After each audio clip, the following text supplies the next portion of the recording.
পাহাড় আর সমুদ্রের মাঝে আমি বরাবরই পাহাড়ের দলে।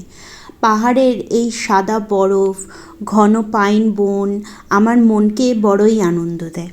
ছোটবেলায় প্রথম পাহাড় দেখেছিলাম বাবার হাত ধরে। তখন আমার বয়স কত আমার সেটাও ঠিক মনে নেই, কিন্তু এত বছর পর যখন আবার এই পাহাড়কে দেখতে পাচ্ছি, সেই পুরনো স্মৃতিগুলো আবার আমার মনের কোণে নাড়া দিয়ে যাচ্ছে। তা যাই হোক, অনেক ইমোশনাল হয়ে পড়লাম ভিডিওর শুরুতে। হাই বন্ধুরা, welcome back to Rimayra all in one channel.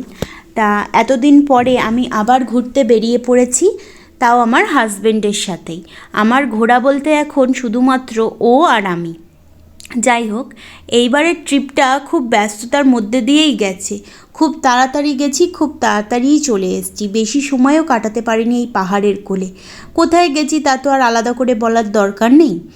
তা এই যে আমাদের জার্নি শুরু হয়েছিল 12ই জানুয়ারি। আমরা বাসে করেই যাচ্ছিলাম, বিকজ আমরা ট্রেনের টিকিটই পাইনি, কারণ আমাদের ট্রিপটা এতই ব্যস্ততার মধ্যে গেছে যে ট্রেনের টিকিট কাটারও সময় পাইনি। রাত্রের ডিনারটা বাড়ি থেকেই রান্না করে নিয়ে গেছিলাম, সেটাও আমার নিজের হাতেই বানানো চিকেন চাউমিন, যেটা আমি বরাবরই খুব ভালোই রান্না করি। আর সাথে বাস থেকেই কিনে নিয়েছিলাম জয়নগরের মোয়া। তা আমাদের গাড়িটা এখন একটু দাঁড়িয়ে গেছে। আর এই যে এখন আমরা আছি নদিয়া জেলায়। এখানের এখন বাসটা বেশ কিছুক্ষণ ওয়েট করবে। আর এখন আমি বাড়িতে সবার সাথে ফোনে কথা বলছি। তা কেন এত তড়িঘড়ি যাওয়া, কেন এত তড়িঘড়ি আসা, সেটাই হলো প্রশ্ন। সেটা পরে বলবো, তার আগে বলে দিই এখানকার দুটো ফেমাস খাবার, একটা হলো সরপুরিয়া আর একটা হলো সর ভাজা, যেটা খেতে অ্যাভারেজই ছিল, কিছু এমন ভালো ছিল না। তা আমাদের এই তড়িঘড়ি যাওয়ার পিছনে একটাই কারণ ছিল, সেটা হলো আমার বার্থডে। আর আমি যেহেতু ভীষণ পরিমাণ পাহাড় ভালোবাসি, ওই জন্যই আমার বার্থডে গিফট হিসেবে আমার হাজব্যান্ড আমাকে পাহাড়েরই একটা গিফট করেছে। তা সেটা পেয়ে তো আমি খুবই খুশি। কথায় কথায় দেখো শিলিগুড়িও চলে এলাম। শিলিগুড়ি আর কিছুক্ষণের মধ্যেই পৌঁছে যাব। এখন আমরা শিলিগুড়ির মেন সিটিতে আছি। এবার সেখান থেকে শিলিগুড়ি বাস স্ট্যান্ডে ঢুকবে আমাদের গাড়িটা। এই যে, তা এখন চলে এসেছি শিলিগুড়ি বাস স্ট্যান্ডে। আর এখানে এসে এখন আমি চারপাশটা দেখিয়ে দিচ্ছি। আর এই যে রাহুল এখন দাঁড়িয়ে আছে, আমার জন্য একটু চা কিনছে। আর আমাদের শিলিগুড়ি থেকে কিভাবে দার্জিলিং যাব সেইটাই খোঁজখবর নেওয়া হচ্ছে ওখানে। তা ওখানে এত সকালবেলা আমরা কোনো কার পাইনি, ওই জন্য আমরা বাসই নিয়ে নিয়েছি। ওখান থেকে বাসে যেতে মাত্র সময় লাগে 2.5 ঘন্টা। আর যদি প্রাইভেট কার নেওয়া যায় তাহলে আরও কম সময় লাগে। তা আমাদের সিটটা ছিল একদম বাসের সামনেই। আর এই দিকে শিলিগুড়ির টি স্টেটগুলো রাস্তার দুপাশে দেখা যাচ্ছে। শিলিগুড়ি বলছি মানে তোমরা তো বুঝেই গেছো আমরা কোথায় যাচ্ছি, সেটা আর আলাদা করে বলার কিছুই নেই। আর এই সকালবেলা এত ফগ ছিল আর রাস্তাটা অসম্ভব সুন্দর লাগছিল। এই যে কী স্বর্গীয় অনুভূতি, সেটা বলে প্রকাশ করা যাবে না। যারা যারা আমার মতো পাহাড় ভালোবাসো আর পাহাড়ে ঘুরতে যেতে চাও, তারা অবশ্যই শীতকালেই যাবে। সবাই হয়তো শুনে ভাবছো যে শীতকাল কেন, একেতে কলকাতাতেই 11 ডিগ্রি 10 ডিগ্রি ঠান্ডা পড়ছে, তার ওপর আবার শীতের ওয়েদারে পাহাড়, মানে লোকে শুনলে হয়তো হাসবে, কিন্তু আমি বলছি শীতকালে পাহাড়ের যে সৌন্দর্য দেখা যায় সেটা গরমকালে তোমরা অবশ্যই পাবে না।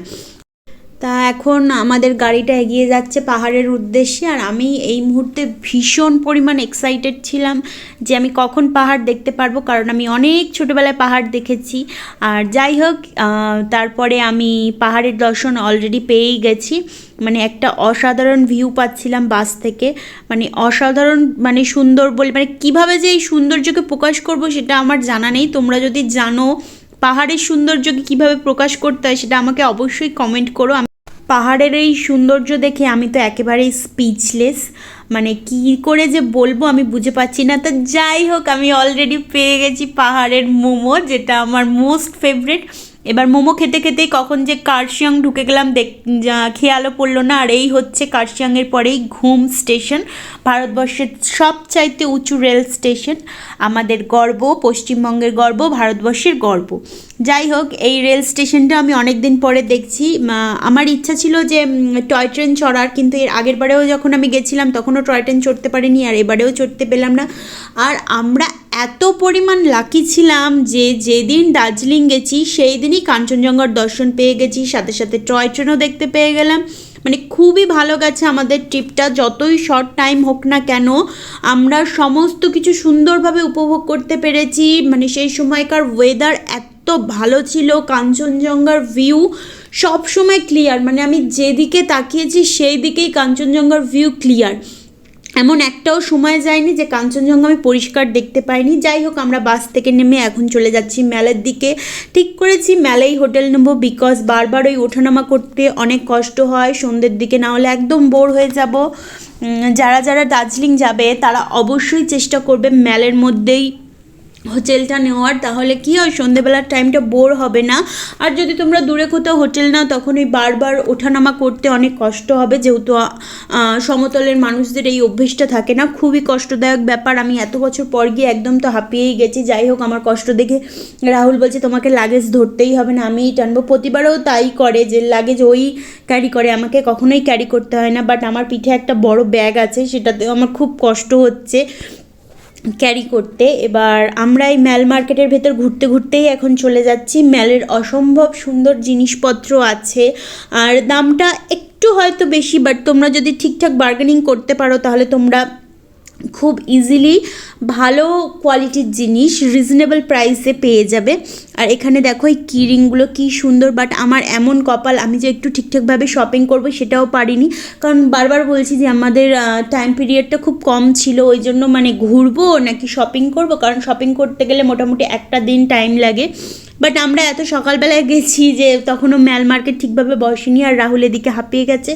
যাই হোক, আমরা এখন ম্যালের ওপর চলে এসেছি, আর আমাকে ম্যালের ওপর বসিয়ে দিয়ে রাহুল গেছে হোটেল ঠিক করতে, কারণ আমরা এত শর্ট টাইমে গেছি যে আমরা হোটেল কিছুই ঠিক করতে পারিনি। ও এখন ফোনে কথা বলছিল একজনের সাথে হোটেলের ব্যাপারেই, দেন তার কথা মতো একটা হোটেলে যাবে, গিয়ে খোঁজ খবর নেবে। আর এদিকে দেখো ম্যালটা যথেষ্ট রোদ আছে, আর আমরা যে সময় গেছি ম্যালটা একটু ফাঁকা ফাঁকাই ছিল, কারণ এর আগে যখন গেছিলাম ম্যালে অনেক ভিড় ছিল। তো যাই হোক, আমরা আমাদের হোটেল রুমে চলে এসেছি। হোটেলের কী নাম কী বৃত্তান্ত সেগুলো সব আমি পরে বলে দেবো। তা যাই হোক, সবার আগে যে জিনিসটা দেখাবো সেটা হলো আমার হোটেল রুম থেকে ভ্যালির ভিউটা। Just fab, just looking like a wow. আর ওদিকে তোমরা দেখতে পাচ্ছ কি জানি না, ওই যে গাছটা দেখছো সেই গাছে অসংখ্য স্কোয়াশ ঝুলছিল, যেটা আমাদের এখানে খুব হাই দামে বিক্রি হয়, বাট ওখানে একদম বনে জঙ্গলে ঝুলছে, কোনো মূল্য পাওয়া যাচ্ছে না। তা আমরা যাই হোক হোটেল রুম থেকে ফ্রেশ হয়ে এবার চলে এসেছি লাঞ্চ করতেই। সেদিন আমাদের লাঞ্চে ছিল আলু চোখা, ডাল, মিক্সড ভেজ আর চিকেন। আমরা যখন বাইরে যাই কখনোই ফিশ খাই না। তা যাই হোক, লাঞ্চ করে আমরা চলে এসেছি এখন ম্যাল থেকেই এখন ঘুরতে যাব। তার আগে ম্যালটা তোমাদের ভালোভাবে ঘুরিয়ে দেখিয়ে দিই। ম্যালের খুব কাছেই আছে ম্যাল মার্কেট, মহাকাল টেম্পল, মহাকাল মার্কেট, আর আছে কাঞ্চনজঙ্ঘার বেশ কিছু ভিউ পয়েন্ট ও নাইটেঙ্গেল পার্ক। এখন আমরা সেগুলোই দেখতে যাব এই বিকেলবেলা। আর ভ্লগটাও এখানেই শেষ করব, আর এই ঘুরতে যাওয়ার পার্টগুলো থাকবে নেক্সট ভ্লগে। আর আমার ভ্লগ যদি ভালো লাগে তাহলে লাইক, কমেন্ট, শেয়ার করতে ভুলবে না, আর দেখতে থাকবে রিমায়রা অল ইন ওয়ান চ্যানেলটি। দার্জিলিং আমার মনের ভীষণ কাছে, ভীষণ ভালোবাসার একটা শহর, আশা করি তোমাদেরও তাই। তোমরাও বেশি বেশি করে ঘুরতে যাও, কারণ ঘুরতে গেলে মন আর শরীর দুটোই ভালো থাকে। আর লাইফকে এনজয় করো, আর দেখতে থাকো রিমায়রা অল ইন ওয়ান চ্যানেলটি। টাটা।